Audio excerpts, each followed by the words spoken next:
What's up, Observers? You're tuned into the Observ Network, and I want to talk to you about what everybody's talking about, the new federal minimum wage, the $15 an hour. Will this bring prosperity, or will it ultimately lead to the ruin of small business? This is Observ. Let's go.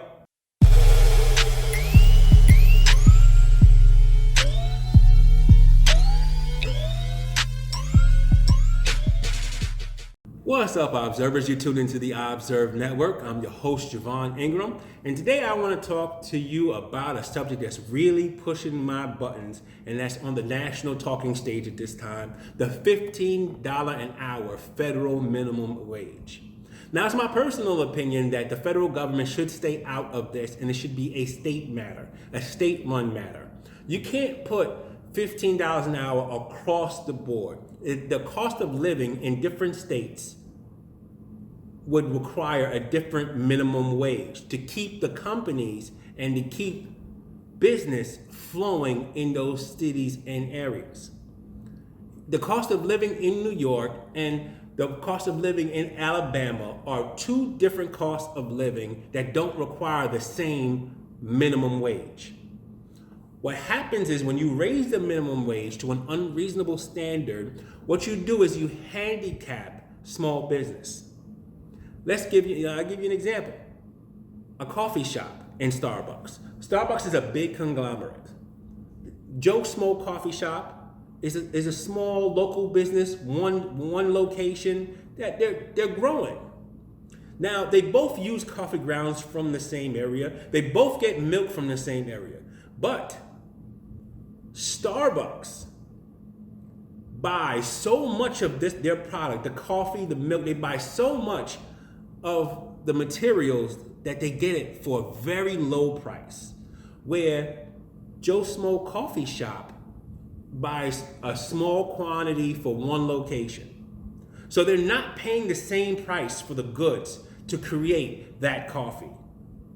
Now, Joe Smo Coffee Shop is already at a disadvantage because it's not a national brand, so it has to come up with a quality product for a cheaper price than Starbucks. So let's say Starbucks is $5 for a cup of coffee. Joe Smo is $4.30.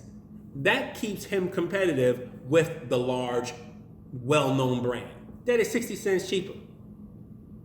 But now that you've raised the minimum wage to double what it was previously, you have changed the dynamic of the profit structure of the smaller company. It will not affect the large conglomerate as much or even at all. What you've done for large business is you've eliminated their little competition without them having to make a fuss. Big government has just helped big corporations get bigger and stepped on the little guy again. Because when you add $15 an hour, which is double what it was, almost double what it was previously, these small companies that have been out of work for 6 to 8 months now have to come up with double the amount of money to pay the same amount of staff. And you do this after you give them the PPP loan that says that if they don't keep their employees, they have to pay you that money back, which most of them realize that they can't pay the employees that type of wage. So they have to automatically downsize their workforce to keep competitive, because raising the minimum wage just pushed Joe Smo's coffee cup from $4.30 to now $5.50, 50 cents higher than Starbucks. So now, not only does he not have the national brand recognition, it's a more expensive cup of coffee. Joe Smo is going to lose out. The small coffee company is going to lose out. And this is happening in many industries across the board if this bill passes. Now, of course, they know this. So why would they do a $15 an hour federal minimum? It's a popularity contest. That's the only thing I can think of. It's a popularity contest. You want to be liked to give people money. You raise the minimum wage. But if there's no businesses to pay them that money, they won't see it either. This should be a state issue. It should be based on the state, the median income in that state, and the current state of their small business should dictate what the minimum wage is. Let's be honest, a minimum wage job is a stepping stone. You are not supposed to be comfortable there.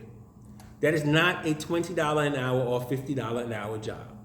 It is a stepping stone for when you're getting out of school, you live with your parents, you've lost your job, you got sick, you got on hard luck, you're trying to bounce back. It is a stepping stone.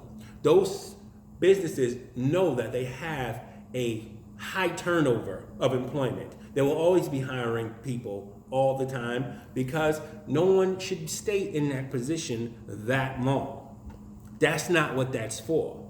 But when you turn around and make these low paying jobs, higher paying jobs, people will be comfortable there rather than push forward in education, push forward in their careers because they can pay their bills with that $20 an hour to fry chicken or to flip burgers.